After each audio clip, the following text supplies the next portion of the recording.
Hello बच्चों.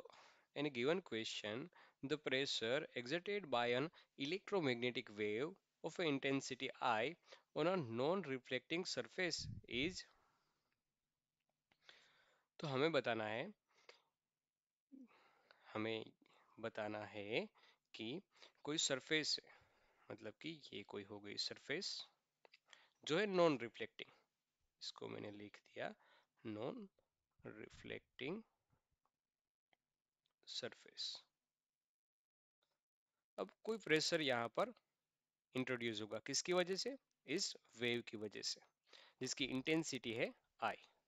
ठीक है, नॉन रिफ्लेक्टिंग सरफेस दिया गया है और इंटेंसिटी आई दे रखी है, और हमें बताना है कि इस वॉल पे क्या प्रेशर एग्जर्टेड होगा. और बताया गया है कि ये वॉल है वो नॉन रिफ्लेक्टिंग है, मतलब कि यहाँ पर कुछ ना कुछ जो पी आई होगा, इनिशियल मोमेंटम कुछ होगा.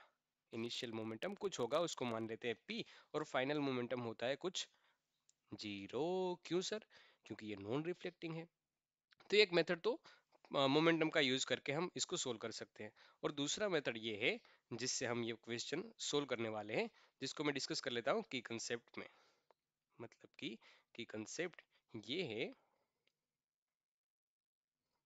कि कभी भी आपको रेडिएशन प्रेशर पूछा जाए, मतलब कि ये इलेक्ट्रोमैग्नेटिक प्रेशर जिसको हम बोलते हैं रेडिएशन प्रेशर, ये radiation pressure P is equal to I by c, I by c 1 plus R, और इस R को बोलते हैं हम रिफ्लेक्टिंग कोफिशिएंट.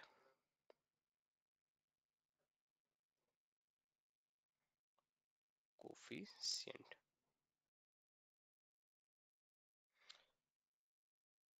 कोफिशिएंट देखो, प्योर रिफ्लेक्टिंग होगा, प्योर रिफ्लेक्टिंग होगा, प्योर रिफ्लेक्टिंग के लिए ये coefficient R is equal to होता है 1, और प्योर नॉन रिफ्लेक्टिंग के लिए ये कोफिशिएंट होता है R is equal to 0. Pure non reflecting के लिए, तो हमारे केस में जो R होगा वो 0 होगा. तो यहाँ से हम डायरेक्टली कैलकुलेट कर सकते हैं कि प्रेशर P, प्रेशर हमें जो चाहिए वो pressure P is equal to I by c, intensity हमें दे रखी है, अपॉन C 1 प्लस R, और R की वैल्यू होगी हमारे केस में 0. क्यों? क्योंकि यहाँ पर मेंशन किया गया है कि नॉन रिफ्लेक्टिंग सरफेस है. ये सरफेस कैसी है? नॉन रिफ्लेक्टिंग है.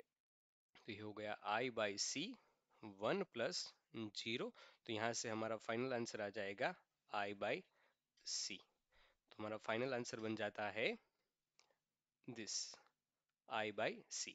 A is the final answer for this question. I hope you all guys are understanding. Thank you.